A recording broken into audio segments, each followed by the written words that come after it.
ఆమోదం పొందిన citizenship amendment act CAA అమలుకు కేంద్రం సిద్ధమైంది. ఈ మేరకు కేంద్ర హోంమంత్రి అమిత్ షా ప్రకటన చేశారు.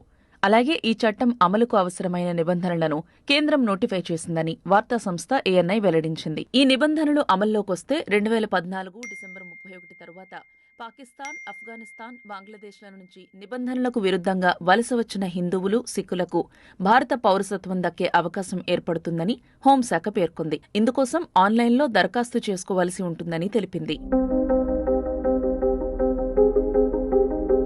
ఈ పౌరసత్వ సవరణ బిల్లును మొదటిసారి 2016 జూలైలో పార్లమెంట్లో ప్రవేశపెట్టారు. అప్పుడు బీజేపీకి భారీ ఆధిక్యం ఉన్న లోక్సభలో ఈ బిల్లు ఆమోదం పొందింది.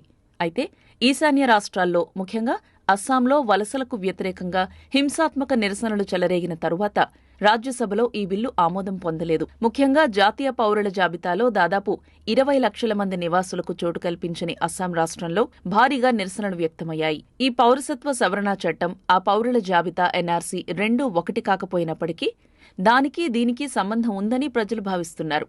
జాతీయ పౌరుల జాబితా ఎన్ఆర్సీ అనేది 1971 మార్చి 24వ తేదీ నాటికి, అంటే బంగ్లాదేశ్ స్వతంత్ర దేశంగా మారటానికి ఒకరోజు ముందు నాటికి తాము ఈ రాష్ట్రానికొచ్చామని నిరూపించుకోగలిగిన ప్రజల జాబితా. ఆ జాబితాను ప్రచురించడానికి ముందు ఎన్ఆర్సీని బీజేపీ సమర్థించుకుంటూ వచ్చింది.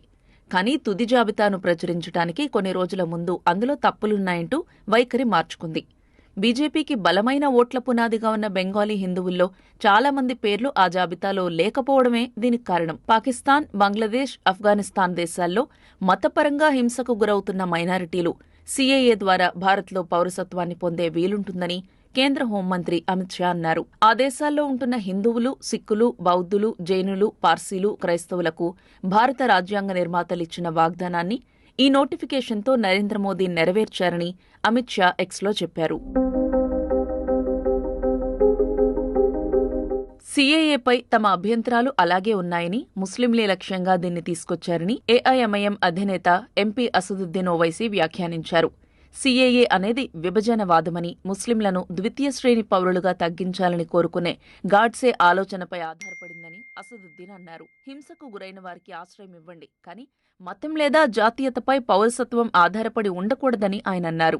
5 ఏళ్లుగా ఈ నిబంధనలను ఎందుకు పెండింగ్లో ఉంచారో, ఇప్పుడెందుకు అమలు చేస్తున్నారో ప్రభుత్వం వివరించాలని అన్నారు. ఎన్పీఆర్, ఎన్ఆర్సీతో పాటు సీఏఏలు ముస్లింలను లక్ష్యంగా చేసుకోవడానికి ఉద్దేశించిందే తప్ప ఇతర ప్రయోజనాలు లేవని ఎక్స్లో అన్నారు. సీఏఏ, ఎన్పీఆర్, ఎన్ఆర్సీలను వ్యతిరేకిస్తూ వీధుల్లోకొచ్చిన భారతీయులకు దీన్ని మళ్లీ వ్యతిరేకించడం తప్ప మరో మార్గం లేదని ఓవైసీ వ్యాఖ్యానించారు. సీఏఏ అమలును వ్యతిరేకిస్తామని పశ్చిమ బెంగాల్ ముఖ్యమంత్రి మమతా బెనర్జీ అన్నారు. దేశంలో వివక్ష ఉంటే మౌనంగా ఉండబోనని ఆమె వ్యాఖ్యానించారు.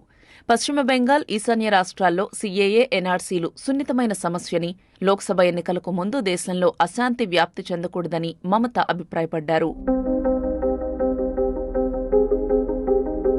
పాకిస్తాన్, ఆఫ్ఘనిస్తాన్, బంగ్లాదేశ్లలో మతపరమైన హింస కారణంగా భారత్కు వలస వచ్చిన హిందువులు, సిక్కులు, బౌద్ధులు, జైనులు, పార్సీలు, క్రైస్తవ మైనారిటీలకు భారత పౌరసత్వం ఇవ్వడం ఈ సవరణ లక్ష్యం. అయితే ఇందులో ముస్లింలను చేర్చలేదు. ఇది వివాదానికి కారణమైంది.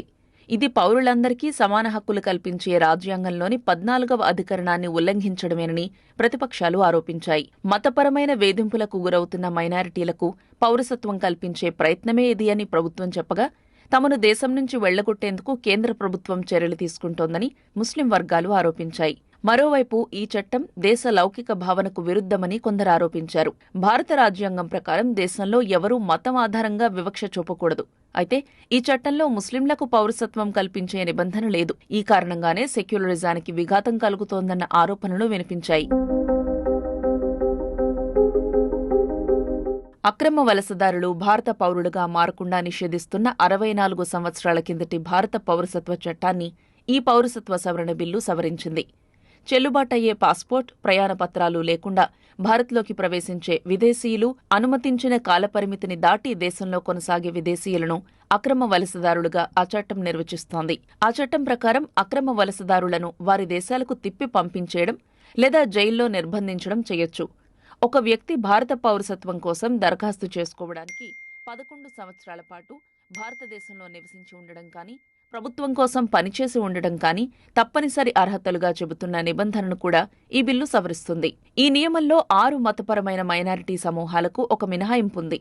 హిందువులు, సిక్కులు, బౌద్ధులు, జైనులు, పార్సీలు, క్రైస్తవులకు ఈ మినహాయింపుంటుంది.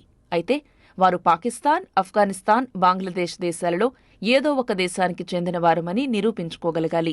అటువంటి వారు పౌరసత్వం పొందడానికి అర్హులు కావాలంటే కేవలం 6 సంవత్సరాల పాటు భారతదేశంలో నివసించడం లేదా పనిచేసి ఉంటే చాలు. Overseas citizen of India OCI కార్డులు కలిగిన ప్రవాస భారతీయులు, భారత సంతతికి చెందిన విదేశీ పౌరులు, భారత్లో నిరవధికంగా నివసించడానికి లేదా పనిచేయడానికి అనుమతించే ఓసీఐ హోదా ఉన్నవారు, చిన్న పెద్ద నేరాలతో స్థానిక చట్టాలను ఉల్లంఘించినట్లయితే ఓసీఐ హోదాను